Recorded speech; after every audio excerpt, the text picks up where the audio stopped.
ओम शांति। आज मीठे मीठे शिव बाबा ब्रह्मा के तन द्वारा कहते हैं, मीठे मीठे बच्चे, बाबा हमें कहते हैं कि आपको सर्व को मान देना है। जीवन में हमें सर्व को मान देना चाहिए। एक मिनट।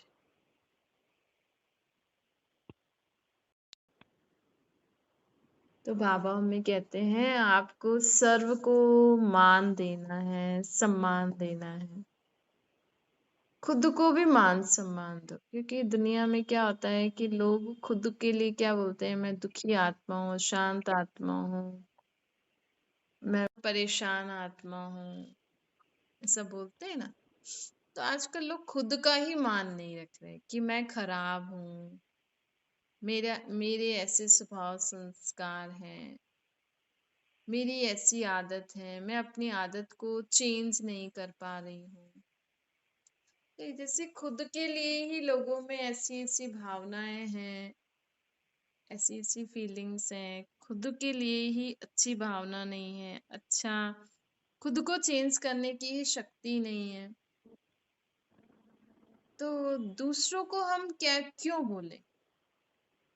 नहीं, तो बाबा कहते देखो हम लोग दूसरों को फटाफट बोलते हैं, लेकिन जब आप में ही शक्ति नहीं है स्वयं के दुखों को दूर करने की, सदा खुश रहने की, सदा जीवन में अथक रहने की, सदा सुखी रहने की, सदा उमंग उत्साह में रहने की, तो हम दूसरों को कैसे बोल सकते हैं कि ये रोती रहती है, तो ऐसी उदास रहती है, तो दुखी है, तो बहुत परेशान है, ये तो ऐसी है।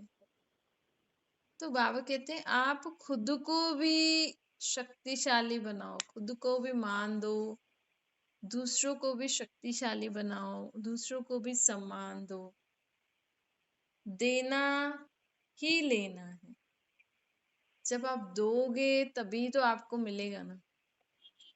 अगर हम यही सोचते रहेंगे ये दें ये दें ये दें तो दे अब उनके पास ऑलरेडी नहीं है।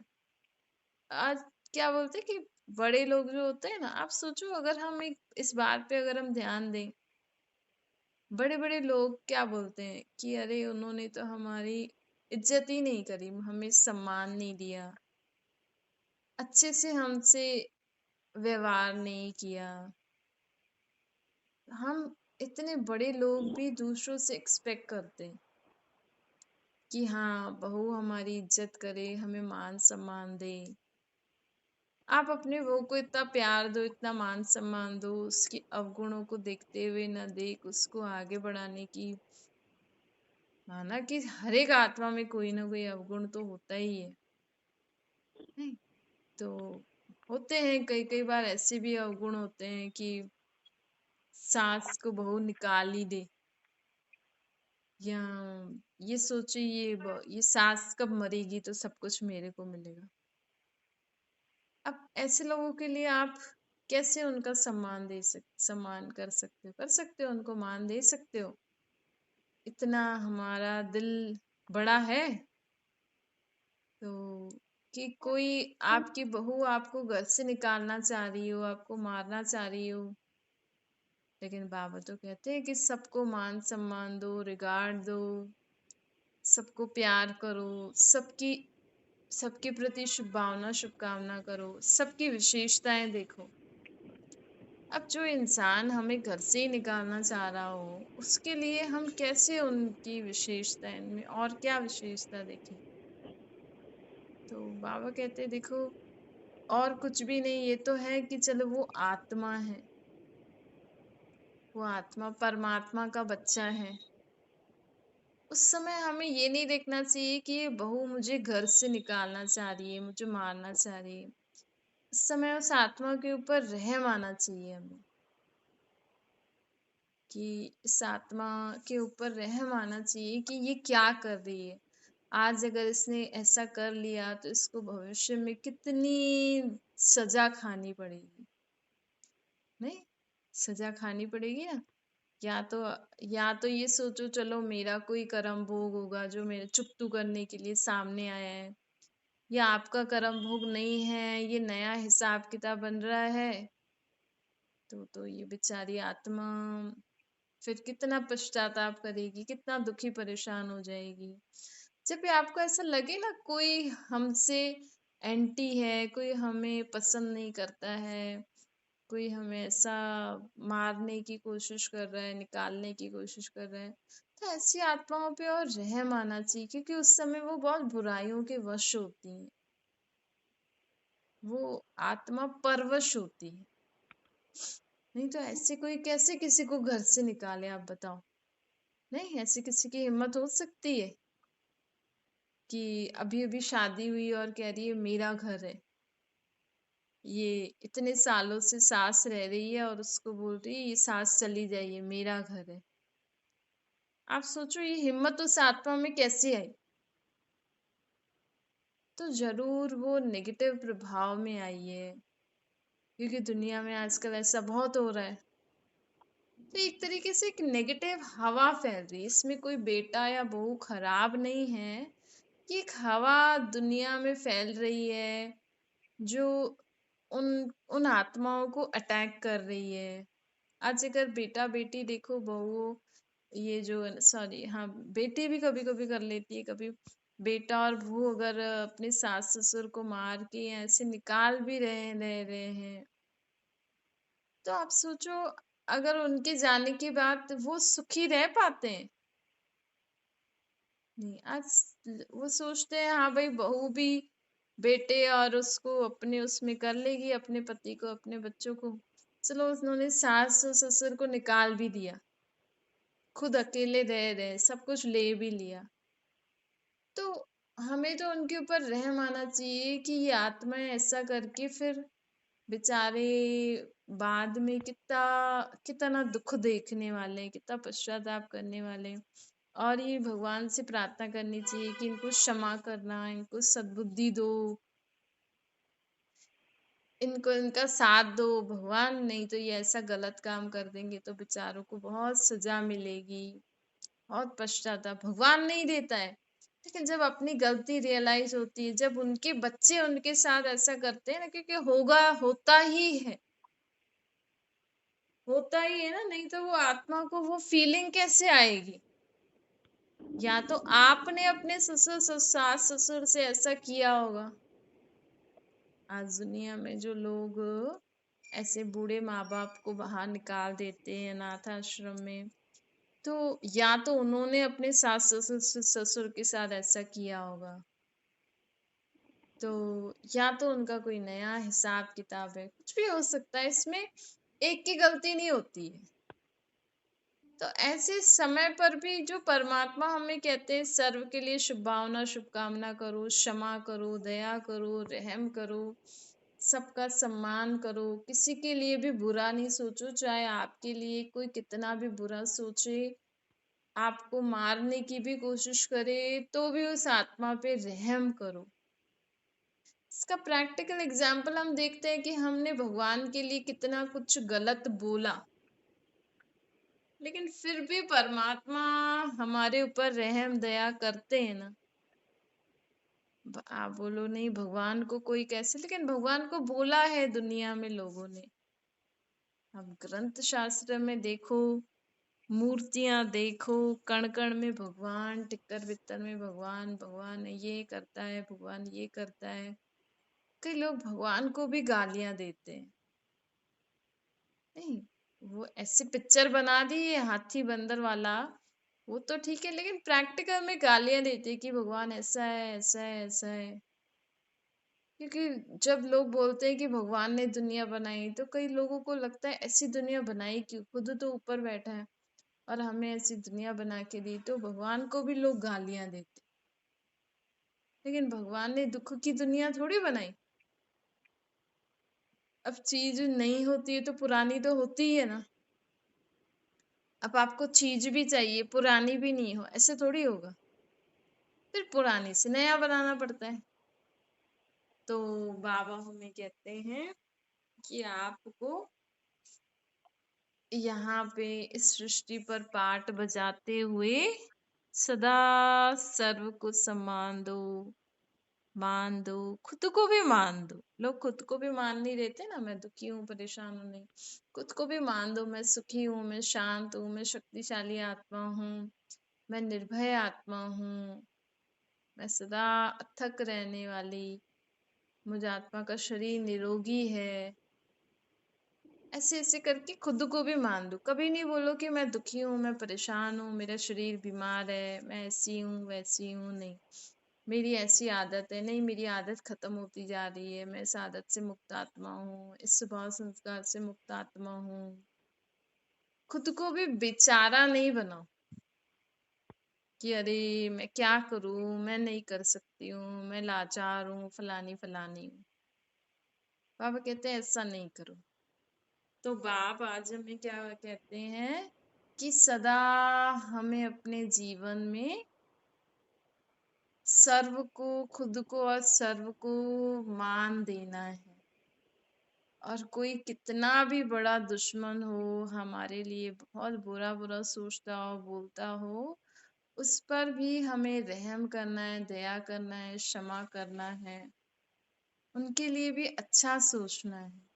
क्योंकि क्या होता है, कभी कभी कोई आत्मा बुराई के वश हो जाती है ना, उस समय वो, जैसे वो बुराई उसको उड़ाती है, उस समय वो बुराई उसको उड़ाती है, कि वो इतना खुश होते हैं वो गलत काम करते हुए, जैसे तो वो बहुत अच्छा काम करते हैं, उस आत्मा को रियलाइज ही नहीं होता है कि मैं ये गलत कर रही हूँ। लेकिन आपको रियलाइज हो रहा है, आप समझ रहे हो कि ये गलत कर रही है ये आत्मा, तो आप उस गलत को सही करने के लिए आप शांति, प्रेम, शुद्धता का यूज करो। आप उनके लिए शुभ भावना, शुभकामना करो। बाबा इन आत्माओं को समझ दीजिए, ये आत्मा समझ जाए कि हम गलत रास्ते में, जैसे कोई किसी को अपने वश में कर लेता है ना, उस समय वो बुराई उसको अपने वश में कर लेती है। आजकल दुनिया में ना लोग एक दूसरे से प्रभावित बहुत हो रहे हैं, क्योंकि दुनिया में क्या देखते हैं, टीवी, सीरियल, पिक्चर देखते हैं ना, मोबाइल वगैरह, तो इन सब में तो जो चीजें दिखाई जाती हैं वो तो बहुत अच्छे से दिखा देंगी। आज आप ऑनलाइन शॉपिंग भी करोगे, तो ऑनलाइन शॉपिंग करोगे तो आपको ऑनलाइन में वो जो चीजें दिखती है वो कितनी अच्छी दिखती है ना। लेकिन वही चीज आप मंगवाओ घर पे, तो बोलोगे ना, अरे ये उस समय फोटो में तो अच्छी लग रही थी, अभी इतनी नहीं लग रही है। तो वैसे ही है ना, आजकल दुनिया में लोग, आप सोचो, जो सीरियल देखते हैं, मूवीज देखते हैं, पिक्चर देखते हैं, अब उसमें तो क्या क्या दिखाते हैं, कैसे कैसे लाइफ दिखाते हैं, ऑफिस कैसे कैसे दिखा देंगे, आज कॉलेज की एडवर्टाइजमेंट, किसी कंपनी की एडवर्टाइजमेंट लोग करेंगे, आप तो सोचोगे अरे कितनी अच्छी कंपनी, कितना अच्छा कॉलेज है, टीवी में कितने अच्छे कपड़े हैं, कितना आराम से रह रहे हैं। नहीं, टीवी में तो ये दिखाते हैं भाई एक फैमिली है, वो लोग बस उठ रहे हैं, खा रहे हैं, पी रहे हैं, घूम रहे हैं बस। तो लोग सोचते हैं भाई हम भी ऐसी ही लाइफ जिए, बस उठे, खाए, पिए, शॉपिंग करें, बस अपनी मस्ती में मस्त रहो। ये घर का काम, खाना बनाना, झाड़ू पोछा करना, या कुछ जॉब वगैरह करना, कितनी मेहनत है काम। आजकल एक जॉब करना भी कितना भारी काम है। लेकिन टीवी और मूवीज में तो दिखाएंगे, हाँ भाई अच्छा सा ऑफिस से आराम से ये सब एंजॉय कर रहे हैं, ये कर रहे हैं। लेकिन प्रैक्टिकल में थोड़ी होता है ये सब। प्रैक्टिकल में तो हर जगह मेहनत है। आज एक शूट, एक सीन कोई एक्टर करे, उसमें भी उसको कितनी मेहनत करनी पड़ती है, कितना भी सुनना भी पड़ता होगा, नहीं। हमें तो बाहर से लगता है हाँ भाई ये एक्टर ऐसा कर रहा है, ऐसा कर रहा है, लेकिन उसने वो एक्टिंग कैसे करी, वहां क्या माहौल था, कितना उसको सुनना पड़ा, कितना उसको मेहनत करनी पड़ी, ये सब हम थोड़ी जानते। तो हर चीज में मेहनत है, हर चीज में स्ट्रगल है। हर चीज में लोगों को सुनना पड़ता है, कुछ ना कुछ फेस करना पड़ता है। तो दुनिया में लोग जो घर बैठे टीवी देखते हैं, मोबाइल देखते हैं, पिक्चर देखते हैं, वो तो यही सोचते हैं अरे हमारी लाइफ भी ऐसी हो। फिर वो घर में आके जब इतनी अच्छी टीवी में इतने अच्छे लोग, इतने अच्छे कपड़े, इतनी अच्छी जिंदगी देख के फिर घर में आते हैं, मतलब टीवी बंद करके जब अपनी बुद्धि द्वारा घर में आते हैं, तो सोचते हैं अरे मैं तो बस सारा दिन खाना ही बनाऊं, ये पति बच्चे घर का ही देखूं, मैं भी ये सब करूं। फिर उनका शौक होता है मैं भी ऐसे जॉब करूं, मैं भी ऐसे ये करूं। फिर ना उधर के ना इधर के रहते हैं। तो ये जीवन है। पहले ये टीवी मोबाइल नहीं थे तो लोग घर में ही कितना अपने से मिलजुल के रहते थे, इन ख्वाबों से परे रहते थे ना। इसीलिए बाबा मम्मी कहते प्रैक्टिकल लाइफ जियो। प्रैक्टिकल में आपकी लाइफ में क्या है? हाँ, मनोरंजन के लिए ये सब देख रहे हो ठीक है, लेकिन ऐसा देखो जिससे कुछ सीखने को मिले। और ऐसा नहीं सोचो कि हाँ मैं भी ऐसा करूं, मैं भी ऐसे, मेरे पास भी ये सब हो। हाँ, अगर आप वहां तक पहुंच सकते हो, कर सकते हो तो करो, लेकिन सिर्फ ख्वाब ही देखते रहो, मेहनत नहीं करो तो ना इधर के ना उधर के रहोगे। तो बाबा मम्मी कहते हैं कि प्रैक्टिकल लाइफ हमें इस दुनिया में रहकर जीवन जीने से हम बहुत कुछ कर सकते हैं। आजकल लोग अपना टाइम वेस्ट कैसे कर रहे हैं? सिर्फ यही ख्वाब ही देखते रहते हैं। प्रैक्टिकल करने में मेहनत है ना, स्ट्रगल है, पैसा लगता है, सुनना पड़ता है। आज कहने में तो सब कहते हैं हम जॉब करेंगे, बच्चों से पूछो बोले हम ये बन के हम जॉब करेंगे। आज अब देखो बड़े बड़े इंजीनियर बाहर सड़क पे चाय बेच रहे हैं, पोए बेच रहे हैं, क्यों? इतने बड़े कंपनी की जॉब छोड़ के खेती कर रहे हैं, घी बना रहे हैं, फार्म हाउस खोल रहे हैं, क्यों? क्योंकि सुनना पसंद नहीं है। आजकल नौकरी धंधा करने में लोग कितना सुनाते हैं, बल्कि हम काम कर रहे हैं, वो पैसा दे रहे हैं, सिर्फ सुनाना क्यों? पर सब सोचते हैं हम बड़े ये छोटे। नहीं, अब नौकरी तो मतलब नौकरी ही है, चाहे आप वो बड़ी कंपनी में करो या किसी के घर में करो। तो लोग सुनाते भी हैं, कुछ बोलते भी हैं, कितना मरना पड़ता है ना हर काम करने के लिए। आज हर एक को मरना पड़ता है, सुनाने वाले बहुत होते हैं। अगर हम यही सोचे भाई ये भी काम कर रहे हैं, हम इनको पैसा दे रहे हैं, सुनाने का क्या फायदा? पर वो सुनाना थोड़ी चाहिए। ठीक है, आप उनको बोल दो ऐसे ऐसे काम करो, आपको ठीक नहीं लग रहा तो आप मना कर दो, लेकिन किसी को ऐसे फालतू बोलना, किसी को डांटना, अपशब्द बोलना, उसको नीचा दिखाना, ये अच्छी बात नहीं होती है। तो आजकल कंपनीज में भी बच्चे ठहर नहीं पाते, क्योंकि हर एक सोचता है मैं बड़ा हूं, मैं क्यों सुनूं। तो सिर्फ ये बाहर से ही अच्छी लगती है चीजें। इसीलिए आपके पास आपकी लाइफ में जो भी कुछ है ना, उसमें संतुष्ट रहा करो। बाबा हमें कहते हैं संतुष्टता जीवन में इस समय मनुष्य को बहुत चाहिए। रीस करना, बाहर की चीजों से, लोगों से प्रभाव नहीं होना है। मुझे जीवन में क्या करना है, मुझे जीवन में क्या प्राप्त करना है, क्या हासिल करना है, मेरे पास अभी क्या है, और मुझे अगर आगे कुछ करना है तो पहले अपने आप अंदर हमें चेक करना चाहिए, क्या वाकई में मेरी इच्छा है, मैं कर सकती हूँ, या मैं किसी से प्रभावित हुई हूँ। हमें किसी से भी प्रभावित नहीं होना चाहिए। पहले अगर आप किसी से प्रभावित भी होते हो तो पहले खुद को चेक करो, क्या मैं ऐसा कर सकती हूँ, क्या मेरी इच्छा है, क्या अगर मैं इस फील्ड में आगे चली जाऊंगी तो मैं इसमें कंटिन्यू कर पाऊंगी। इस फील्ड में आगे जाने जो भी आप करते हो, तो इस फील्ड में जो भी मैं कार्य कर रही हूँ, या अभी अगर ये मैंने शुरू किया तो जो भी प्रॉब्लम्स आएंगी, जो भी तकलीफें आएंगी, क्या मैं उसको सॉल्व करके आगे बढ़ सकती हूँ या बीच में रोक के फिर और काम करूंगी, बस ऐसे ही ट्राई कर रही हूँ।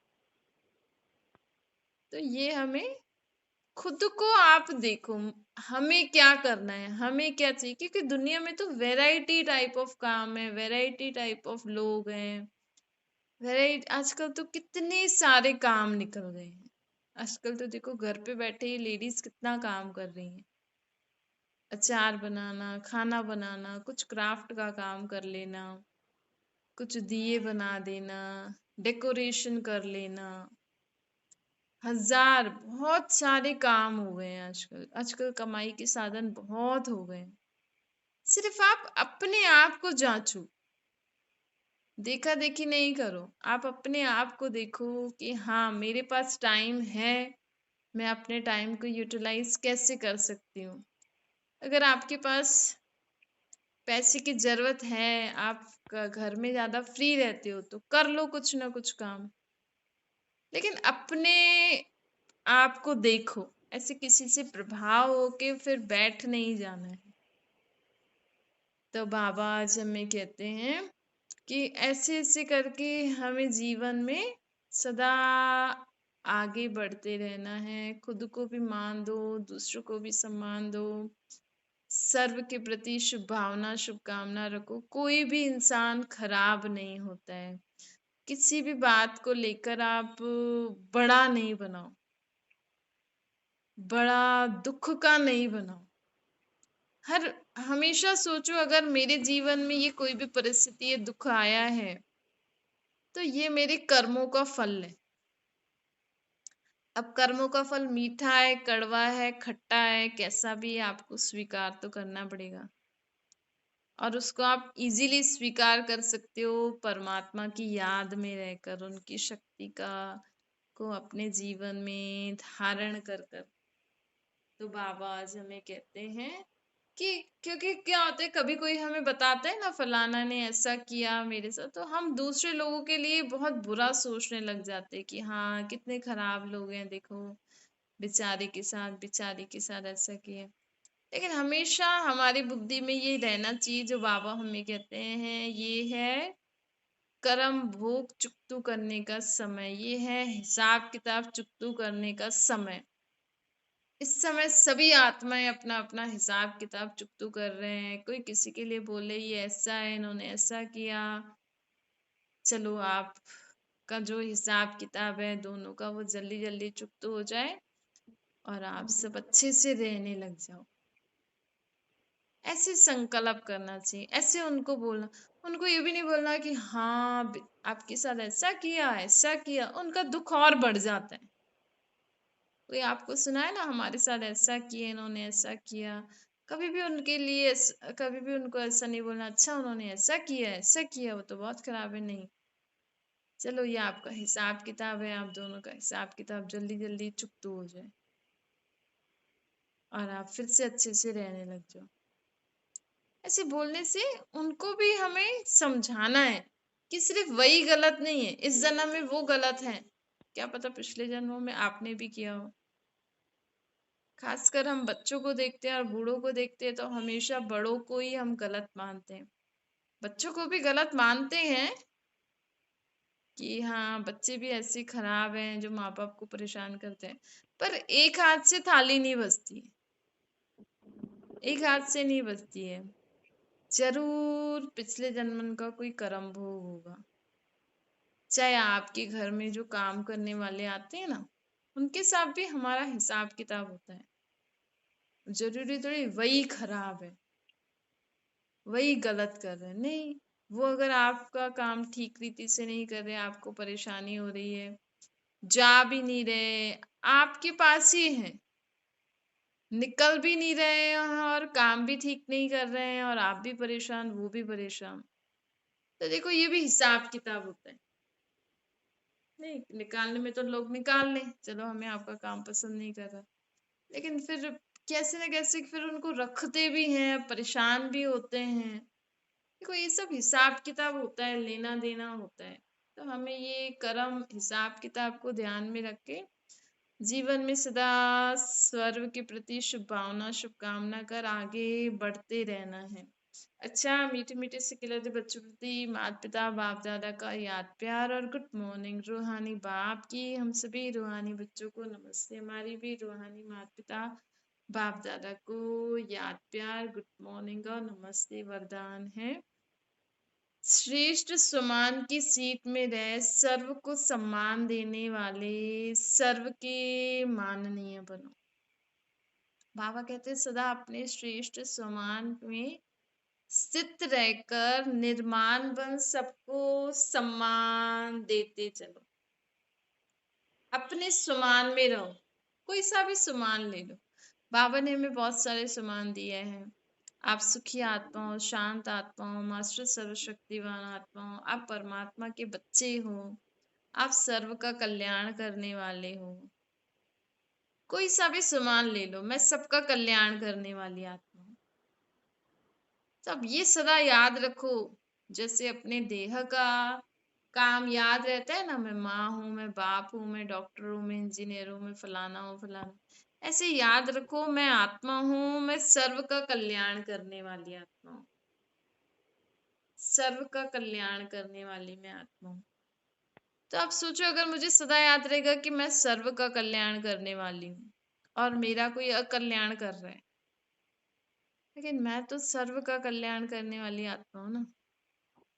तो जो हमारा कल्याण करेगा हमें उसका भी कल्याण करना है। क्यों? क्योंकि मैं सर्व का कल्याण करने वाली आत्मा हूँ। मैं सर्व को सुख देने वाली आत्मा हूँ, मैं सुखी आत्मा हूँ, मेरे पास दुख है ही नहीं। तो जब मेरे पास दुख है ही नहीं तो मैं किसी को दुख दे सकूंगी? फिर कोई मुझे दुख देगा, लेकिन मैं तो सुखी आत्मा हूँ, मेरे पास तो सुख ही सुख है, तो फिर हम उनको वही देंगे ना सुख। तो ऐसे बाबा कहते हैं ऐसे खुद के स्वमान में रहो कि मैं शांत आत्मा हूँ। अब कोई हमें अशांत कर रहा है, कोई हमें परेशान कर रहा है, लेकिन मैं तो शांत आत्मा हूं ना, तो हमें तो उसको शांति ही देनी है। अब डॉक्टर के पास कोई पेशेंट आएगा तो डॉक्टर उसको ट्रीटमेंट ही देगा ना, उसके पास तो और कुछ है ही नहीं कि वो और ही बीमार हो जाए ऐसी दवाई दे देंगे। वो तो डॉक्टर है, तो वो डॉक्टर मतलब बीमारी को दूर करने वाला है। माँ बाप के पास बच्चे आएंगे तो माँ बाप वैसे ही उनको ट्रीट करेंगे ना। जो माँ बाप का काम होगा, माँ बाप का फर्ज होगा, वो वैसे ही करेंगे, क्योंकि उनको पता है हम माँ बाप हैं। वो इस सम्मान में रहते। टीचर अपने सम्मान में रहती है, मैं टीचर हूँ, मैं ये सब्जेक्ट पढ़ाने वाली टीचर हूँ, तो वो वही करेंगी, दूसरा सब्जेक्ट थोड़ी पढ़ाएंगी। ऐसे हम आत्माओं को अपने सम्मान में रहना है, तो हम सर्व को सम्मान दे सकेंगे। सम्मान देना, इसका मतलब क्या होता है? दूसरों को सम्मान देना मतलब दूसरों को उमंग उत्साह में लाना। जीवन में आजकल उमंग उत्साह नहीं है ना, तो दूसरों को उमंग उत्साह में लाना ही दूसरों को सम्मान देना है। सदा सम्मान में रहने से हम आत्माओं को सर्व प्राप्तियां स्वतः ही हो जाती हैं। हम आत्माएं अगर सदा सम्मान में रहेंगे ना, कोई भी सम्मान में रहो आप, रोज नया नया सम्मान लो। मैं सुखी आत्मा हूँ, मैं शक्तिशाली आत्मा हूँ, मैं सर्व का कल्याण करने वाली आत्मा हूँ, मैं सबको उमंग उत्साह दिलाने वाली आत्मा हूँ। जब हम कोई सा भी सम्मान में रहेंगे सदा, तो हमारी आत्मा सर्व प्राप्तियों से भरपूर हो जाएगी। सम्मान के कारण अगर हम सम्मान में रहेंगे तो हमें सर्व का मान आप ही मिलेगा, हम माननीय बन जाएंगे। आजकल लोग खुद को मान नहीं दे रहे हैं, इसीलिए दूसरों से मांगने की इच्छा करते हैं। कहते ना, इन्होंने हमारे पाँव नहीं छुए, हमारी इज्जत नहीं करी, हमें मान सम्मान नहीं दिया, हम इनसे संतुष्ट नहीं है, इनकी मेहमान नवाजी से। ये सब कहना मतलब आप सोचो हम क्या परमार बाबा की मत देखो कितनी ऊंची है। कहते हैं आप भिखारी हो क्या? आप दूसरों से सम्मान मांग रहे हो। अगर आपको कोई मान नहीं दे रहा है तो मतलब आपने भी नहीं दिया है या उनको आता नहीं है। या उनको आता नहीं है तो उनको सिखाओ, आप उनको मान सम्मान दो। कई लोग बोलेंगे अरे छोटे बच्चे हैं ना, छोटों से तो कैसे भी बात कर लो, डांट के मार के क्या फर्क पड़ता है। कईयों की मेंटालिटी ऐसी होती है। तो फिर वो भी आपको क्यों सम्मान, जब आपने उनको सिखाया ही है ऐसे बोलना, ऐसे डांटना, ऐसे करना, तो वो भी आपको ऐसे ही देंगे। देना ही लेना है। स्लोगन है, जो सर्व को रिगार्ड देता है उसका रिकॉर्ड स्वतः ठीक हो जाता है। हमें सदा सर्व को रिगार्ड देना है। अगर हम सर्व को रिगार्ड देंगे तो हमारा रिकॉर्ड परमात्मा के पास हमारा रिकॉर्ड रहता है, हमारी आत्मा में फीड रहता है वो, कि रिकॉर्ड रखते हैं ना, तो हमारी आत्मा में फीड हो जाता है कि हाँ हमने कितनों को रिगार्ड दिया है, तो उसी अनुसार हमें भी रिगार्ड मिलता है। अच्छा, ओम शांति। बाबा को याद करिए।